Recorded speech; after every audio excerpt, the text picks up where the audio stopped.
Halo, Assalamualaikum warahmatullahi wabarakatuh. Bersama saya Abdullah dari podcast Penerbit Adab. Pada podcast kali ini kita kedatangan narasumber. Beliau adalah seorang pengamat kebijakan publik dan juga beliau seorang berpengalaman tentang riset-riset baik di lintas kementerian maupun perusahaan-perusahaan multinasional. Oke, pada podcast kali ini kita akan sama-sama belajar tentang kebijakan-kebijakan publik. Dan karena podcast Penerbit Adab ini letaknya di Indramayu, maka kita akan membahas tentang kebijakan-kebijakan publik yang ada di Indramayu. Oke, tidak berlama-lama, kita berkenalan dengan narasumber kita, yaitu Bapak Dede Hidayat MSI. Selamat siang, Pak Dede. Siang, Mas Abdul. Sehat nih? Alhamdulillah. Ya. Terkait dengan kebijakan publik khususnya di Indramayu, menurut pandangan Pak Dede ini seperti apa sih Indramayu ke depan? Apa ke big picture ya? Big picture atau pandangan ke depan terkait Indramayu ini seperti apa 10 tahun ke depan? Ya. Pertama saya ucapkan terima kasih atas waktu yang telah diberikan, Mas Abdul.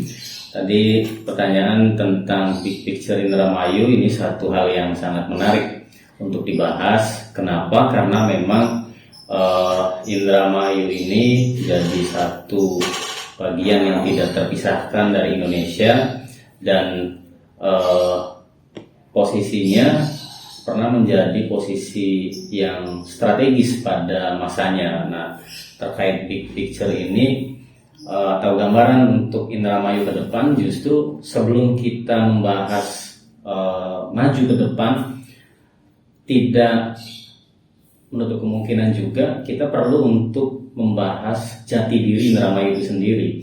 Jadi yang pertama dilakukan adalah pemerintah Indramayu harus secara tegas menggali fakta sejarah Indramayu, karena itu yang menjadi jati diri bagaimana kita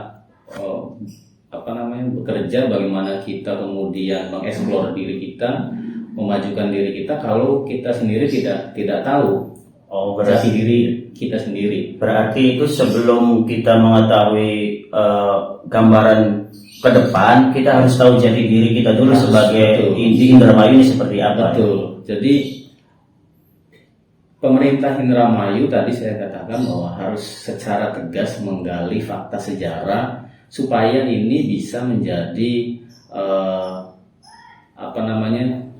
motivasi untuk orang Indramayu supaya tidak minder. Saya katakan di sini bahwa Indramayu dari catatan-catatan penulis pada sebut saja satu, misalkan Suma Oriental yang ditulis oleh Tom Pires yang asal dari Portugis. Di situ menjelaskan bahwa di abad ke-15 atau sebelum abad ke-16, sebelum masa monopoli VOC, Indramayu mengalami masa kejayaannya. Sederhananya seperti ini, Mas Abdul. Jadi sederhananya di Indramayu, di sekitar hulu Sungai Cimanuk ini banyak sekali pendatang dari luar negeri. Ya. Ini kan tidak mungkin mereka sekonyong-konyong datang tanpa ada sesuatu berlian di Indramayu, tanpa ada suatu mutiara di Indramayu. Nah, itu menunjukkan bahwa Indramayu menjadi satu daerah penting pada saat itu, sehingga orang dari mancanegara berbondong-bondong datang ke Indramayu, bahkan menetap, kemudian beranak pinak di Indramayu dan berketurunan hingga sekarang. Dari berbagai negara, dari berbagai suku, dari berbagai ras, ini menyatu di Indramayu. Nah, itu menjadi satu hal yang penting, menjadi catatan bahwa pada saat itu Indramayu mempunyai setidaknya ada dua berlian tadi. Pertama adalah jalur perdagangan internasional. Jalur perdagangan internasional yang dimiliki oleh Indramayu, yaitu Pelabuhan Cimanuk. Yang kedua adalah komoditi ekspor unggul yang dimiliki oleh Indramayu, yang ini sehingga berlomba-lomba dari mancanegara datang ke Indramayu. Nah, ini bisa kemudian menjadi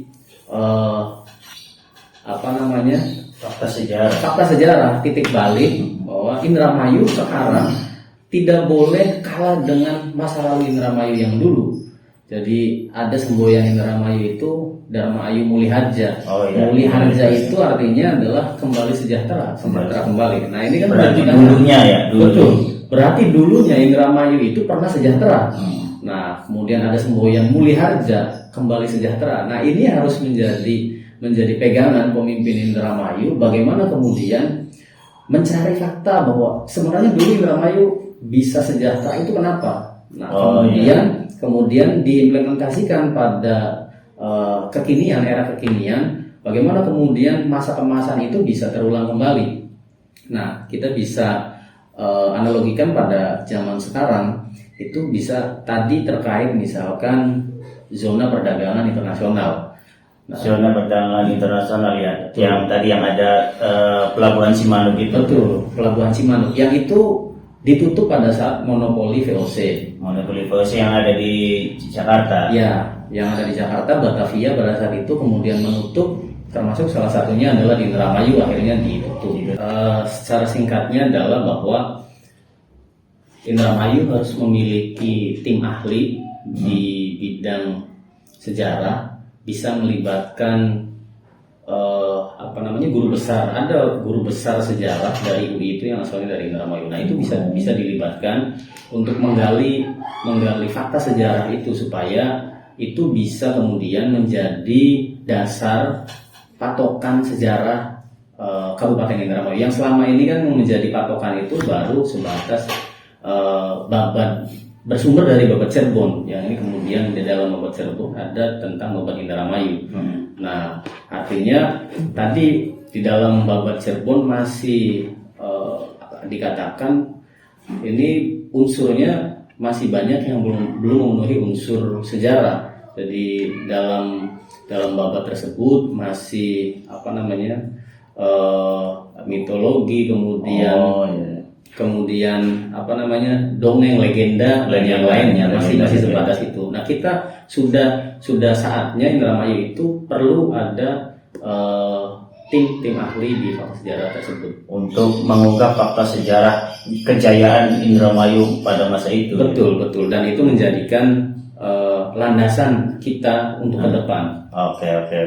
Nah, terkait tadi Indramayu yang begitu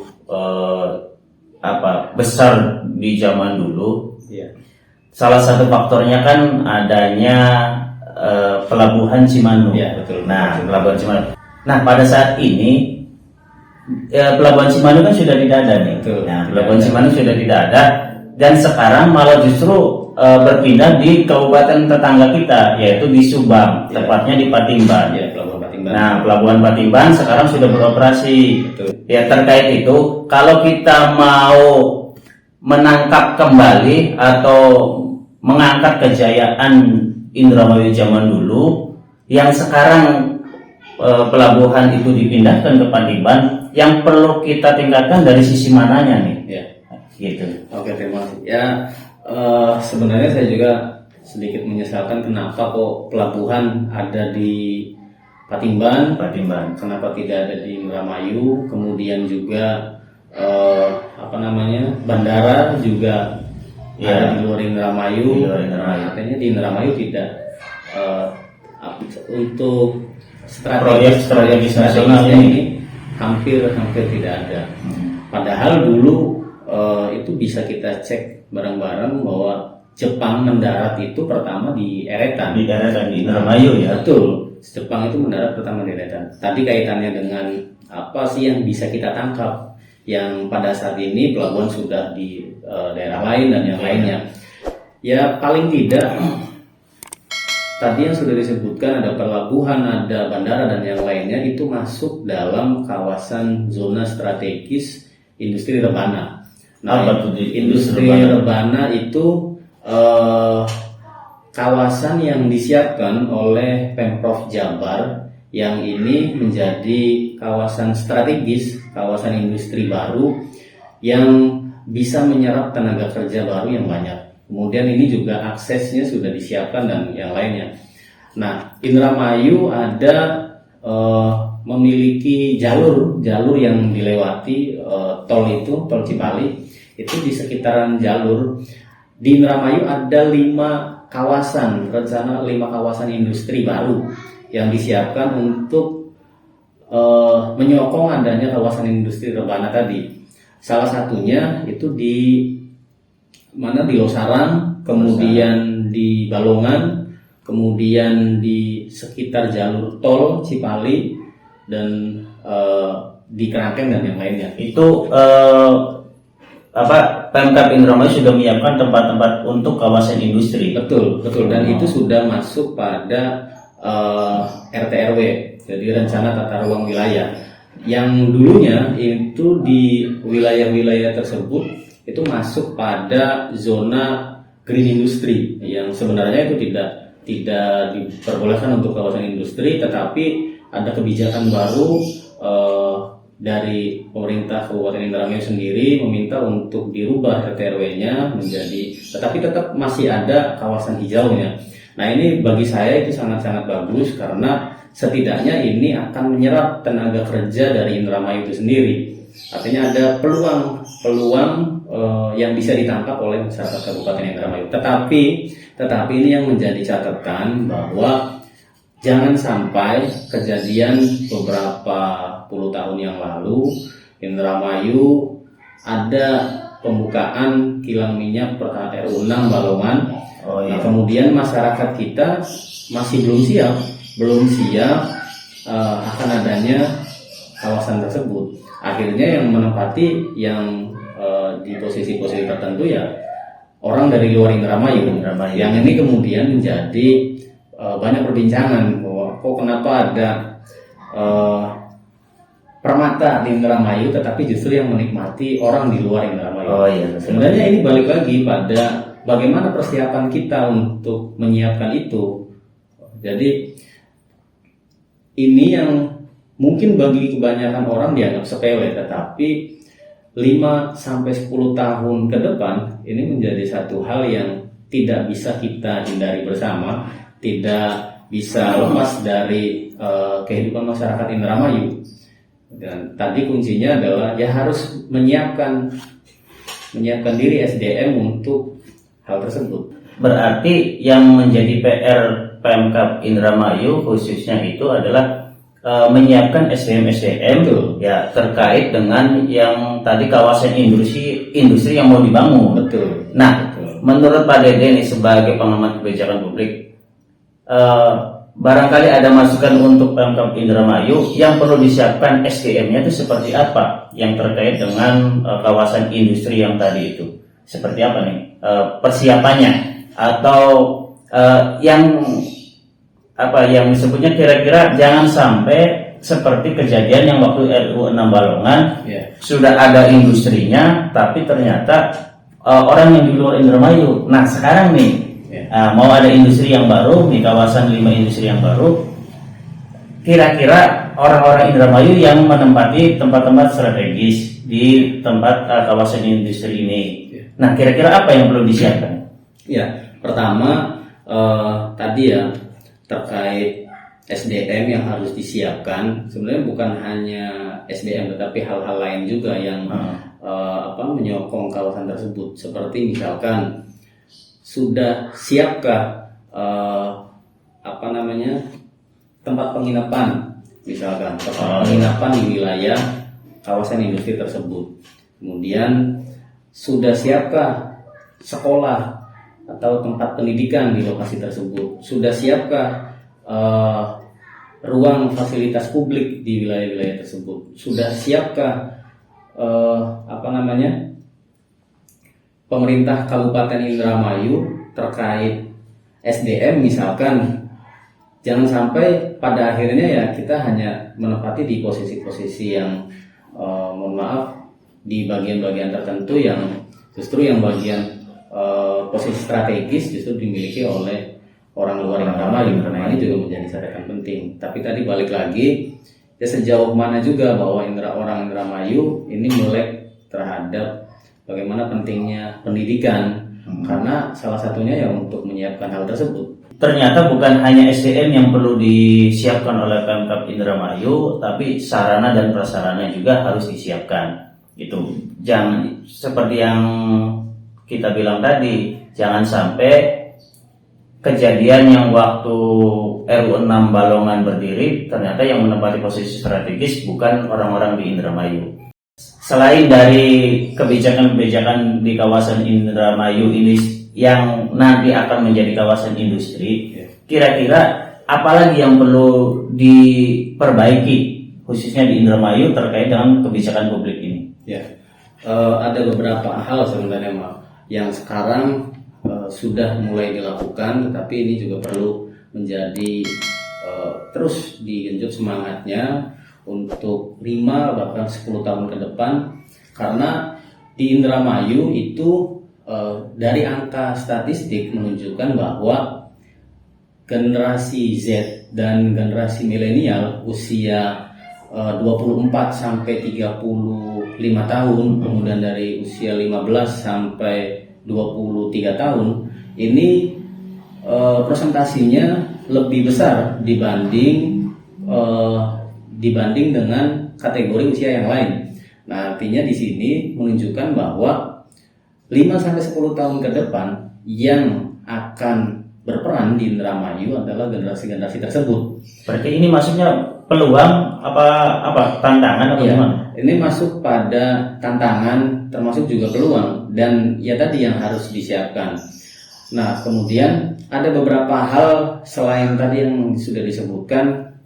Pertama tentang jati diri Indramayu, kemudian kedua tentang kawasan industri, kemudian yang ketiga bagaimana kemudian Kabupaten Indramayu ini meningkatkan kembali pelayanan publik. Nah, pelayanan publik ini terkait misalkan sederhananya pembuatan KTP, pembuatan KK, terus hal-hal dan kebutuhan dasar juga. Kebutuhan dasar manusia, yaitu terkait sanitasi, air minum, air bersih, pembuangan sampah, termasuk hal-hal lainnya. Ya, terkait dengan yang kita bicarakan tadi mengenai pelayanan publik itu, selain dari pelayanan publik yang kita bicarakan tadi, mengingat big picture Indramayu ke depannya, apalagi yang perlu kita benahi?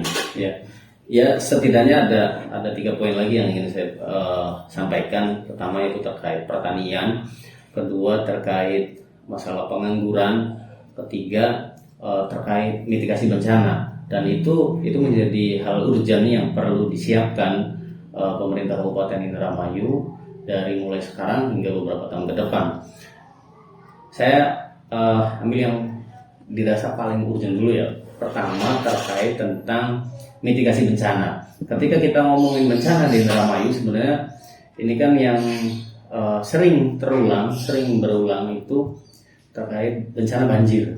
Nah, cuman yang jadi pertanyaan, ketika banjir, maka sudah siapkah pemerintah Indramayu untuk menangani hal tersebut dari hulu maupun hilirnya?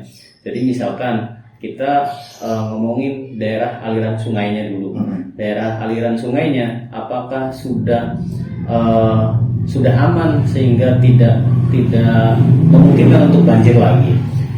Setelah itu kita ngomongin juga tentang sejauh mana pemerintah memberikan pendidikan mitigasi bencana kepada masyarakat ketika adanya banjir. Nah, menurut Pak Dede, selama ini dalam hal mitigasi bencana yang dilakukan oleh Pemkab Indramayu sudah maksimal belum? Ya, saya rasa masih belum ya, karena masih ada beberapa kasus itu yang di satu titik membutuhkan, misal sederhananya ya, kita membutuhkan perahu karet misalnya. Itu ketika banjir besar, maka yang dibutuhkan itu salah satunya yang paling urgent adalah perahu karet. Nah, cuma yang pertanyaan, ada berapa perahu karet di Kabupaten Indramayu? Nah, jadi selama ini perahu karet yang ada di Indramayu jumlahnya terbatas banget ya? Sangat terbatas. Tadi sudah disebutkan tentang mitigasi bencana ya. Iya, betul. Nah, selain mitigasi bencana juga terkait dengan pertanian. Nah, ini pertanian juga satu hal yang sangat urgent di Indramayu, karena bagaimanapun juga Indramayu adalah lumbung padi nasional yang selama ini kita sudah tahu bersama. Produksi padi terbesar memang di Indramayu, dan ini menjadi penyokong ketahanan pangan nasional. Namun kenyataannya pada realita di Indramayu masih banyak persoalan-persoalan yang ini perlu segera dibenahi. Persoalan terkait di pertanian. Betul. Jadi misalkan pertama karena kelangkaan pupuk, kemudian karena irigasi, karena air misalnya, kemudian juga SDM, kemudian itu beberapa hal yang satu lagi juga murahnya harga gabah. Jadi masyarakat itu biaya produksinya tinggi, tetapi harga gabahnya juga murah. Nah, ini menjadi PR bersama. Bagaimana kemudian Indramayu yang ini menjadi lumbung padi nasional, menjadi sumber ketahanan pangan nasional, tetapi juga permasalahan-permasalahan itu bisa disikapi bersama. Dan jangan sampai kemudian menjadi SDM ini tidak ada yang melanjutkan, dan ini tidak isu belaka, dan ini sudah terjadi ya. Banyak petani, artinya petani yang pemilik lahan, pemilik sawah, itu pada saat musim panen atau musim tandur itu susah untuk mencari tenaga kerjanya. Permasalahan di Indramayu itu ya salah satunya itu yang tadi sudah disebutkan banyak. Dan tidak menutup kemungkinan bahwa 5-10 tahun ke depan ini SDM yang concern fokus di pertanian bisa jadi berkurang. Dan ini saja yang sudah ada itu kan pemuda yang ada di Indramayu dikategorikan pekerjaannya itu di tiga pekerjaan ya. Pertama di pertanian, itu kemudian yang kedua di manufacturing, kemudian yang ketiga di jasa. Nah, yang paling besar persentasinya itu di jasa. Di pertanian sudah mulai sedikit naik. Padahal lumbung nasional ya. Betul. Tapi lebih banyak ternyata di jasa. Betul, lebih banyak di jasa, karena ya tadi beberapa persoalan tadi masih belum bisa diselesaikan. Ini terkait dengan itu, kayaknya menurut saya nih kayak ada di simpangan jalan. Ya. Indramayu ini mau dibawa ke agraris atau ke industri gitu. Betul. Nah, menurut pandangan Pak Dede gimana? Ya, dalam pandangan saya juga ini ada kaitannya juga dengan persoalan pengangguran ya. Jadi masyarakat Indramayu masih, utamanya pemudanya, ini masih banyak yang berkutat pada persoalan pengangguran. Masih banyak yang setelah lulus sekolah ini bingung kemudian mereka mencari pekerjaan apa, di mana, dan harus bagaimana. Iya. Sedangkan ketika disuruh untuk ke pertanian juga susah. Nah, faktornya tuh apa tuh? Ya, faktornya mungkin ada beberapa faktor ya. Pertama, karena nilai keuntungannya yang dianggap mereka itu tidak bisa terus-menerus setiap hari, setiap bulan. Oh iya. Kalau menjadi petani, kalau untuk mengandalkan di sisi yang lain, dari segi yang lain, misalkan di jasa atau dia kerja di pabrik, itu sudah jelas. Misal keuntungan dia sebulan, keuntungan dia per hari berapa. Tapi kalau di pertanian mungkin mereka menganggapnya belum ada kepastian. Ibaratnya nunggu panen, nunggu tandur dan yang lainnya. Tidak setiap hari, setiap bulan bisa dapat penghasilan dari pertanian itu. Betul. Dan ini juga menjadi PR pemerintah, bagaimana kemudian meminimalisir angka pengangguran ini. Kalau kita melihat di data statistik di BPS, menunjukkan bahwa angka kemiskinan di Indramayu itu sebenarnya dari tahun 2012 cenderung turun sebenarnya, tetapi tidak terlalu turun tajam ya. Ada tren turun. Nah, untuk yang terakhir di 2020 itu indeks kemiskinannya itu 12% dari total presentasi penduduk. 12% adalah masyarakat miskin. Masyarakat miskin itu ya tadi nilai daya beli, kemudian kemampuan mereka dan yang lainnya, penghasilan, bagaimana dari penghasilan kemudian kebutuhan ini bisa mencukupi atau tidak. Nah, itu solusinya adalah ada solusi jangka pendek dan ada solusi jangka panjang. Solusinya ya pemerintah harus menghadirkan ekonomi kerakyatan, yang ini melibatkan banyak para pemuda, melibatkan banyak pihak untuk menghadirkan ekonomi kerakyatan ini. Salah satu contohnya apa terkait ekonomi kerakyatan itu? Salah satu contohnya adalah ini nyambung dengan solusi pengangguran tadi ya, yaitu untuk jangka panjangnya ya bagaimana melatih para pemuda ini untuk concern di UMKM, menciptakan para wirausahawan baru, menciptakan para pengusaha, menciptakan para orang yang mandiri. Nah, itu yang memang solusi jangka panjang ya, karena itu tidak bisa secara mudah dilakukan. Berarti kalau yang solusi jangka panjang itu Pemkab Indramayu harus memperbanyak pelatihan. Betul, memperbanyak pelatihan, tapi bukan hanya pelatihan juga, tetapi juga advokasi. Misalkan dia punya produk, jadi